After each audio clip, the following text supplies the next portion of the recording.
Warm welcome to Movie Cinema Recap here. Stay tuned for an American-Australian science fiction thriller film called 222. The movie starts as a man walks through the Grand Central Station, New York, with a gun in his hand. People around him notice the gun and start running away. He walks to another man who seems to be protecting a girl. Both the men point guns at each other when the security stops them. The camera pans to a clock, which shows that the time is exactly 2:22. Then, we can hear gunshots. Turns out it was just a dream. A man named Dylan wakes up from his dream and progresses with his routine, listening to the news.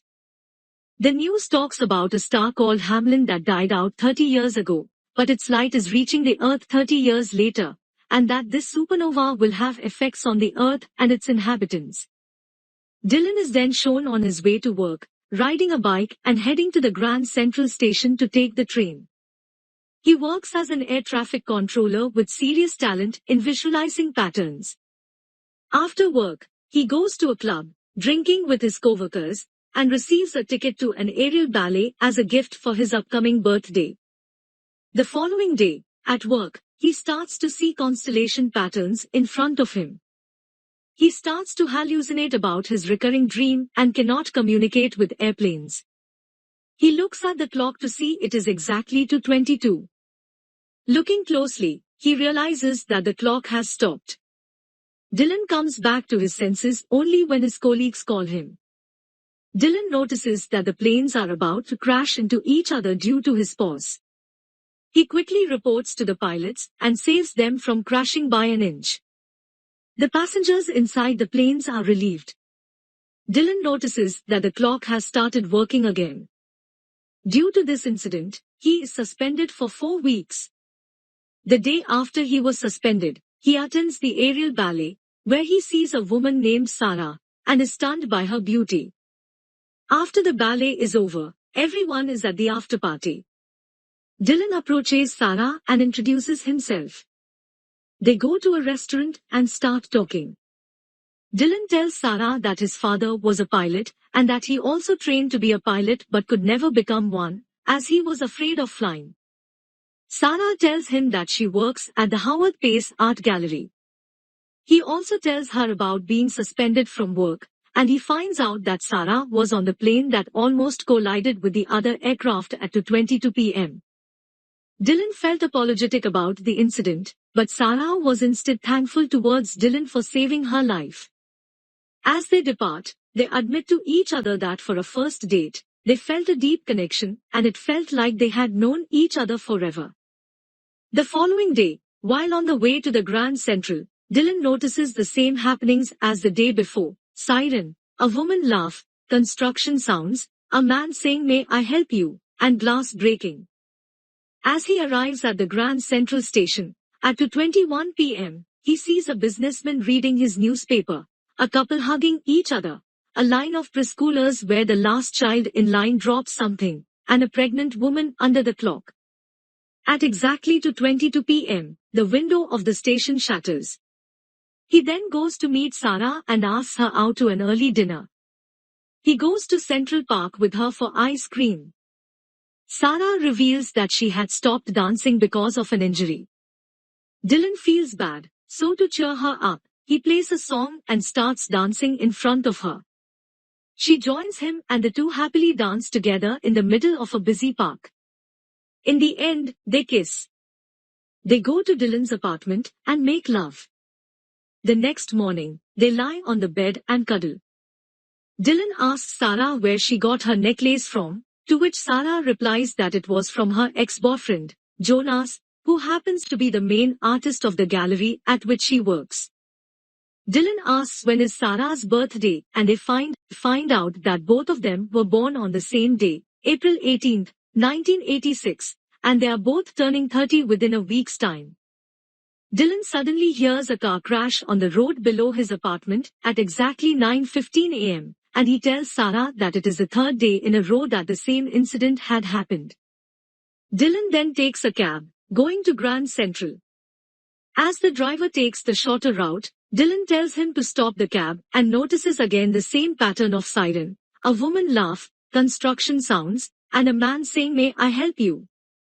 Dylan then shouts for the cab to stop, and this infuriates the cab driver, who turns around to tell Dylan off for shouting at him. Just then, another car hits them both, causing the breaking of the cab's glass windows. Even though Dylan is injured, he goes to the Grand Central Station and sees the exact same pattern of events.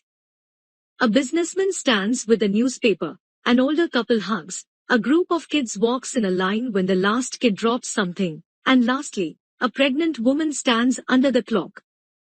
He tells Sarah of these repeating patterns, but with different people carrying out the same actions. Sarah does not believe Dylan, but helps to clean his wounds from the car accident.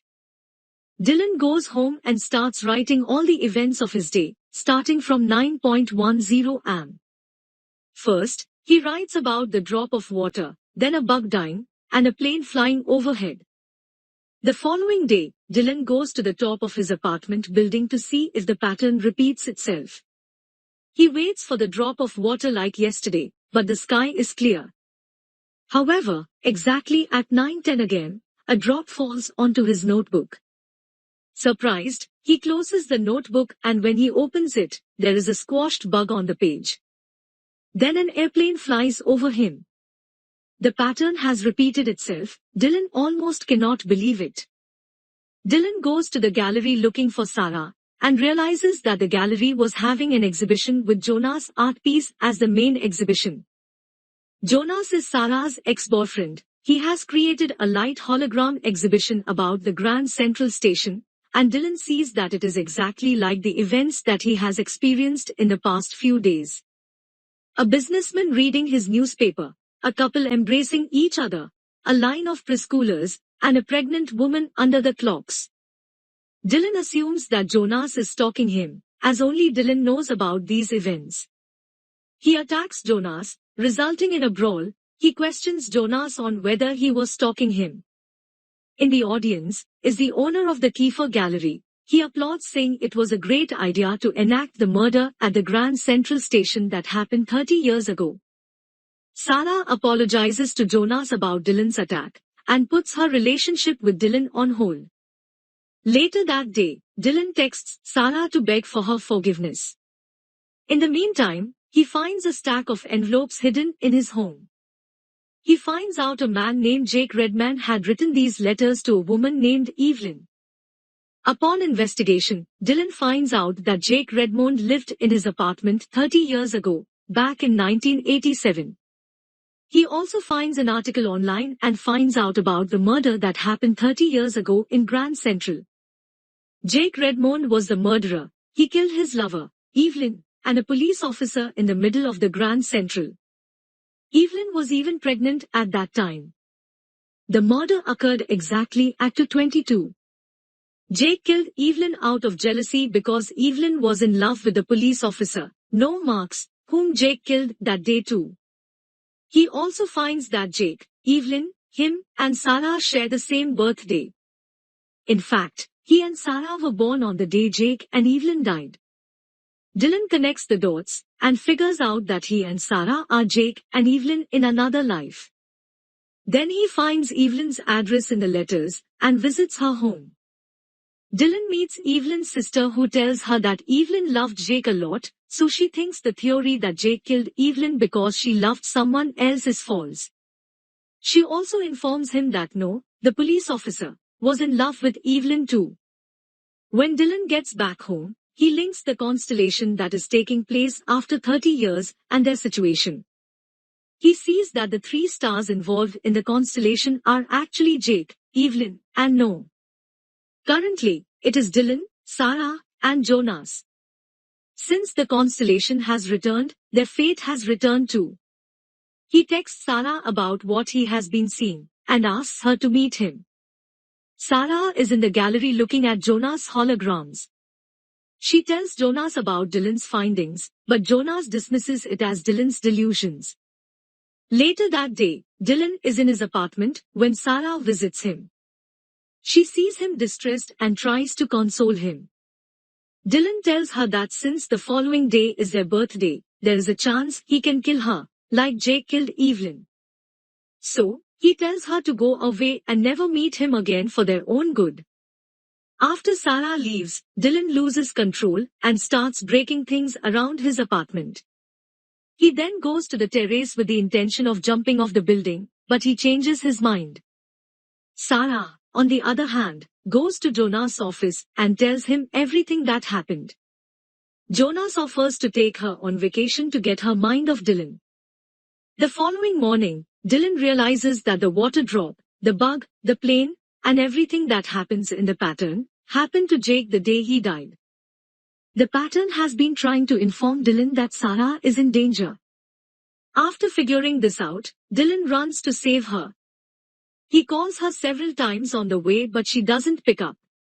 So, he goes to Jonas' office. There, he is shocked to see a wall filled with Sarah's pictures and several holograms of her. He realizes that Jonas is obsessed with Sarah. He also finds an empty case of a gun and is now sure that Sarah is in danger. He rushes to the station to find her.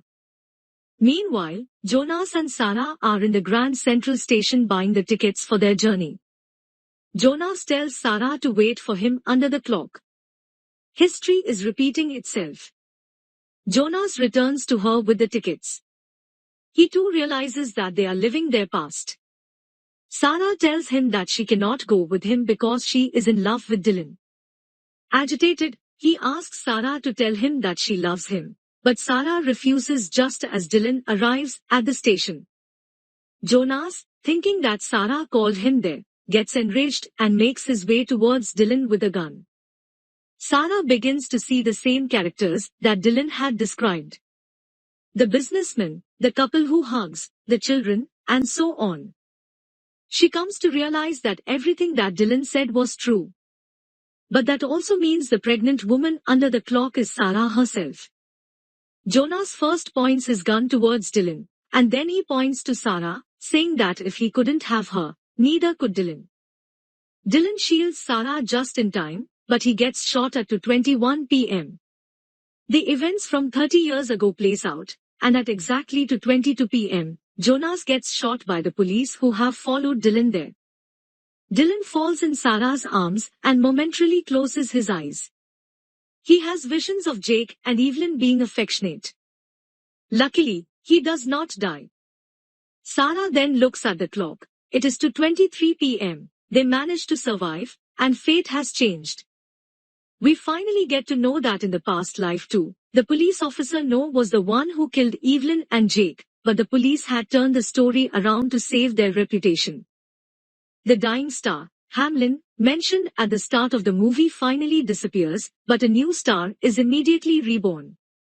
In the ending scene, it is shown that Dylan and Sarah are living happily, with Dylan having finally overcome his fear of flying and is now a pilot, and Sarah smiling affectionately at their baby in the cradle. And film ends.